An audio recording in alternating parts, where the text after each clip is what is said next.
Welcome to Season 2 of the Kind Your Way podcast. I'm Kathleen O'Hagan, digital content strategist and writer at Serenia Life, and your host. I'm also a married mom with a mortgage. Try saying that 5 times fast. Navigating the same financial ups and downs as many Canadians today. Did I mention I'm also a life insurance convert? Yes! So if you've ever wondered how life insurance fits into your financial plan or why someone would buy it for a child, you're in the right place. And if you've never wondered these things, even better. I'm here to share some insider tricks and tips that may give you a change of perspective. Let's do this.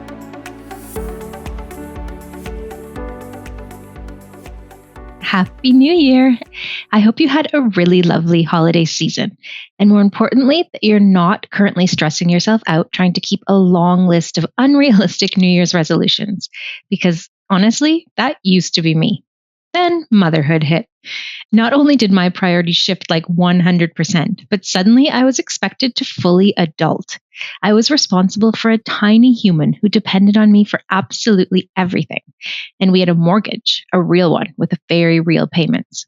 And responsibilities that the younger version of me, the one who thought losing 5 pounds would magically change her life, was blissfully unaware of. So if you're feeling a little tired of the whole new year, new you narrative, but you still want to improve something in your life this year, I've got a suggestion. Make time for, wait for it, self-care. And no, I'm not talking about bubble baths or massages, although both sound wonderful and I fully support them if that's your thing. I'm talking about a different kind of self-care, the kind that comes from getting one small corner of your very full, very messy life in order. Maybe that looks like finally tackling the storage room and deciding what to get rid of and what sparks joy. Is that even still a thing? Or maybe it's sitting down with your partner, life partner or business partner, and actually talking about your finances. Because as unglamorous as it sounds, that kind of care sends a powerful message to yourself. I matter. My future matters. And maybe it's just me, but I genuinely feel a million times better when I pay off a credit card, submit workplace benefit claims, or log into my online banking just to make sure nothing weird is going on.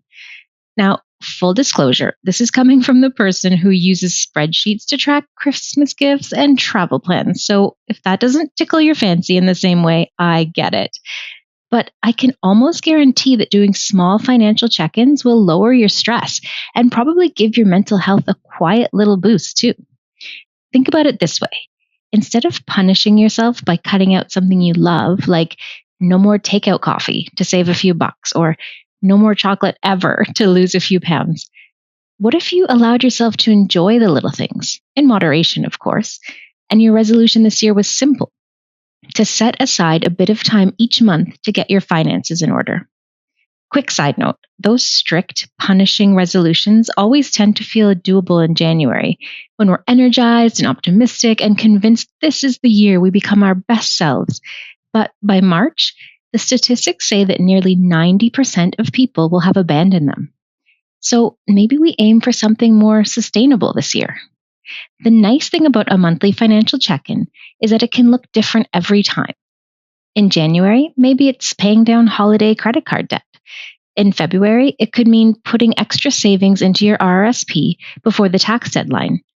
In March, maybe it's a call with your advisor to see if there are ways to optimize your investments, or to review the financial protection you already have in place to see if it still covers everything you need.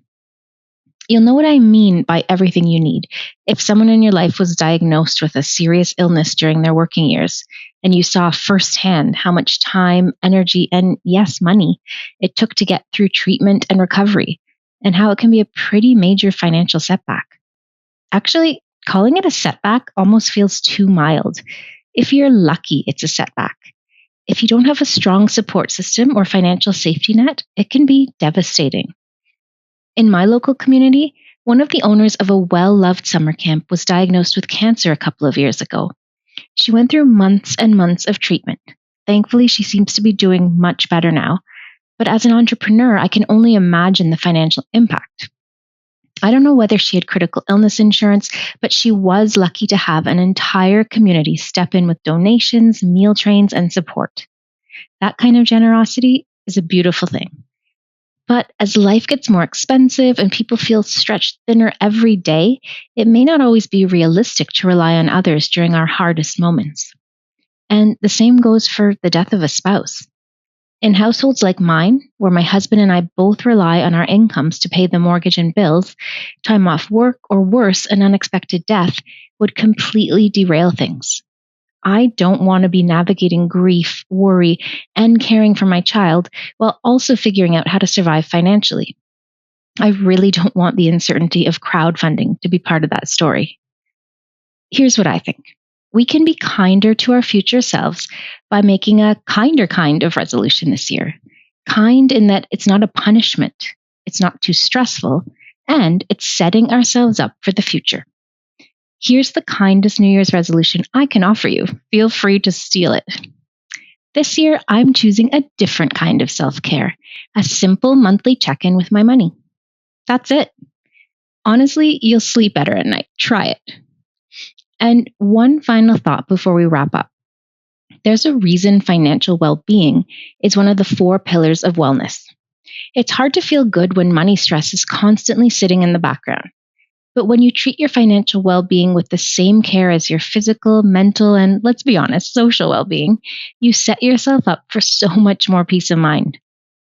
All right, before I go, it's that time where I sprinkle a little bit of kindness into the episode. And this one might be my favorite yet.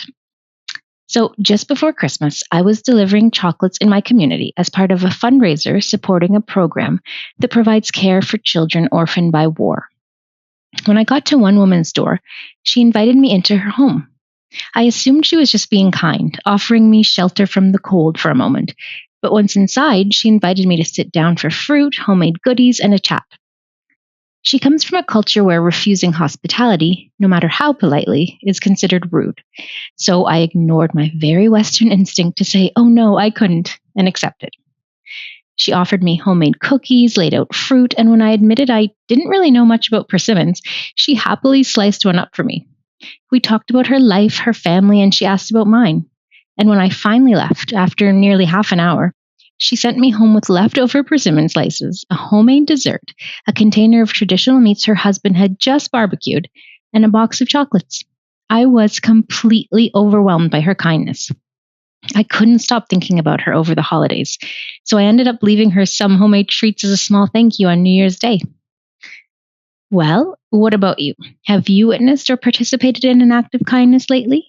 I would love to hear about it. Share your story in the comments, and see you next time. This episode was written and hosted by me, Kathleen O'Hagan.